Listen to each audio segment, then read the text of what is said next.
Hey guys, I'm Tunga Matiza, and today we're going to be doing some sum shortcuts.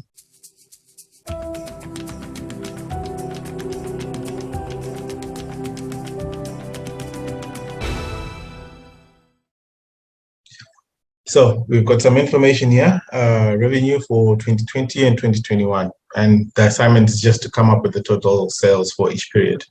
How would you do that? So basically the first way of doing it is by putting in a formula equals sum. I think most of us know how to do that. Double click there, the range, and there you go, you've got your formula. You can copy the same since we've got 12 months here, and it's the same thing. So the formula here is equal sum. A quicker way of doing the same thing, the same formula, in your cell, come to this icon here, sum function, and you've got your total there. Same thing here, sum function, got your total there. A personal favorite of mine, which is a keyboard shortcut, is again, you're in the cell and you click Alt equals. That'll give you the same sum function.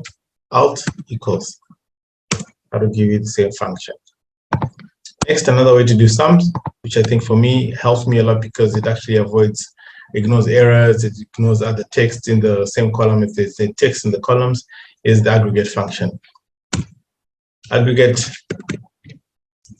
I'm going to ask you what you want to do with these figures. You want to count them, you want to average them. In this case, we just want to sum. We'll do the others in the other clip. So function 9 there, comma. What do you want to do? You want to ignore if there's any errors in these cells, and if there's any nested subtotals we want to ignore. You'll see how it works later. In this case, I want to ignore everything, so I'll put my 3 there, and then you choose your array. And you've got your total. Again, because I've got 12 months here, again, I can put my formula there. And normally when you want to do a grand total for the 2 periods, you do actually, some people might go equals this plus that. They'll get their total. Again, now because I use my aggregate function here, I can actually still use the aggregate function. Sum again, comma, ignore all,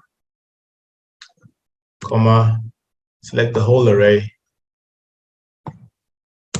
enter. It'll give you the total, and it's ignoring the subtotals within those cells. That's why I like using the aggregate function, because it actually ignores these subtotals that are there. If there's any changes in there, again, you don't need to worry about it summing the subtotals. Again, if you get an error in the cells that are there, let's say there's an error here. You see, because I put the aggregate function, my totals do not get messed up. So that's the advantage of using the aggregate function.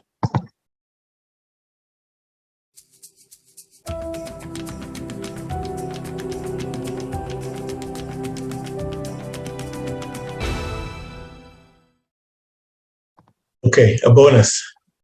Not directly linked to the sum function, but similar. It actually does do the function of product.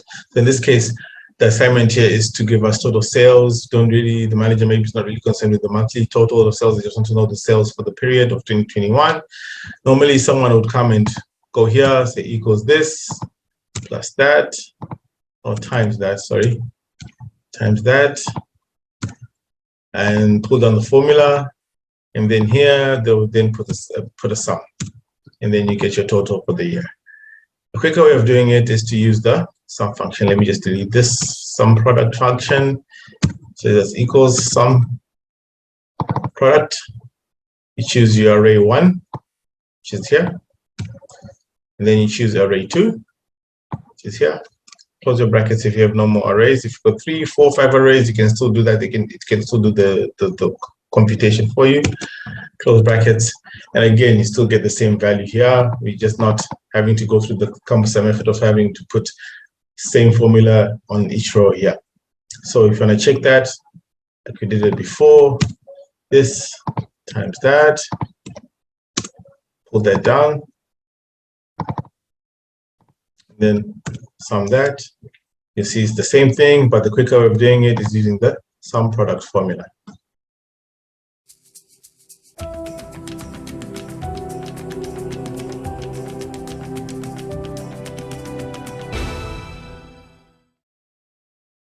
Okay, so that was just a quick overview of the sum shortcuts. So if you found this information useful to you, please don't forget to like, subscribe, and share this video with your friends.